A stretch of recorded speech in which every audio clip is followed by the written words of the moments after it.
அனைவருக்கும் வணக்கம். இன்றைக்கி நம்ம பார்க்க போகிற தலைப்பு ஜெயமோகன் அவர்கள் எழுதிய குறுநாவல்கள். அதில் லங்கா தகனம் பற்றி நம்ம இன்றைக்கி பார்க்க போகிறோம். கடப்பக்கல் தரையில் சதுர வடிவில் ரத்தம் சிந்தி உலர்ந்தது போல தென்பட்டு ஒரு கணம் துணுக்குற செய்தது. அல்லது குங்குமமோ என்று சற்று நிம்மதி ஏற்பட்டது. பின்பு காலை நீட்டி அதை தொட்டேன். கால் சிவப்பாக மாறியது. வியப்புடன் எதிர் சுவரில் திறந்திருந்த ஜன்னலை பார்த்தேன்.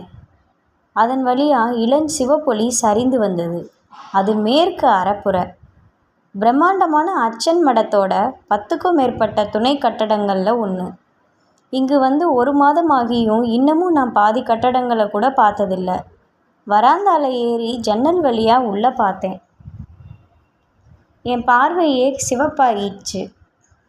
அந்த அறை முழுக்க கதகளி அணிகள் சிதறி கிடந்துச்சு. புஜகீர்த்திகள், சரிகை சட்டைகள், கவசங்கள், நகைகள், சுவரில் நிறைய கிரீடங்கள் தொங்கின. மறுபக்கம் கொடியில் செந்நிறமான வீராளிப்பட்டு துணி குவிந்து தொங்கின.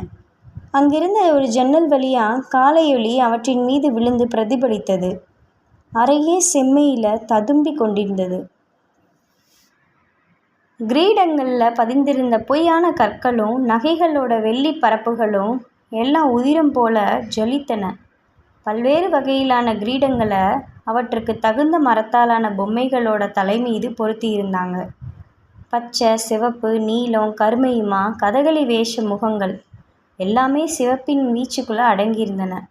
சிவப்பாக விரிந்த பெரிய உதடுகளில் பல்வேறு உத்வேக நிலைகளில் உறைந்த சிரிப்புகள், விழித்து நிற்கும் பெரிய கண்கள். சட்டென்று அதிர்ச்சியோட மூச்சை இழுத்து விட்டேன்.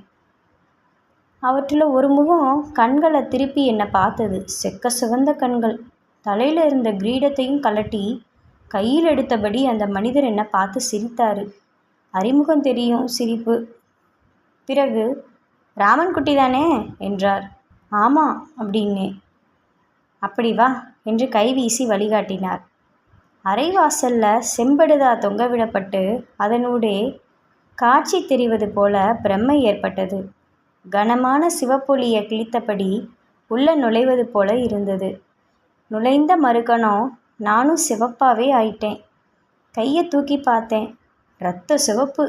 சிவப்போட பல்வேறு அழுத்தங்களில் தான் காட்சிகளே. திடீரென எனக்கு ஒரு பயம் ஏற்பட்டது. காரணமற்றது என்ற நினைப்போடு இணைந்ததே. வெளியே போனால் கூட இனி இப்படித்தான் எல்லாம் தெரியும். உடனே அங்கிருந்து விலகிவிடணும்னு தவிப்பு ஆரம்பிச்சிச்சு. அவர் இடுப்பில் வேட்டி மட்டும் அணிந்து திறந்த மயிரடர்ந்த கட்டுக்கோப்பான விரிந்த மார்போட அழகாக நீண்ட கரங்களோடு இருந்தார்.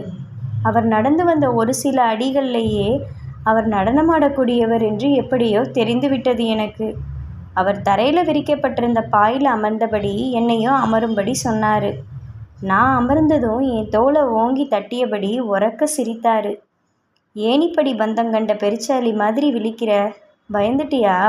இல்லை. என்ன தெரியுதா? தெரியுது என்றேன். யாரு? சங்கடமாக நான் நெளிவதை பார்த்து ஓங்கி சிரித்தார். எப்படி தெரியும்? நான் தான் இங்கிருந்து வெளியே போவதே இல்லையே. கூச்சத்தோட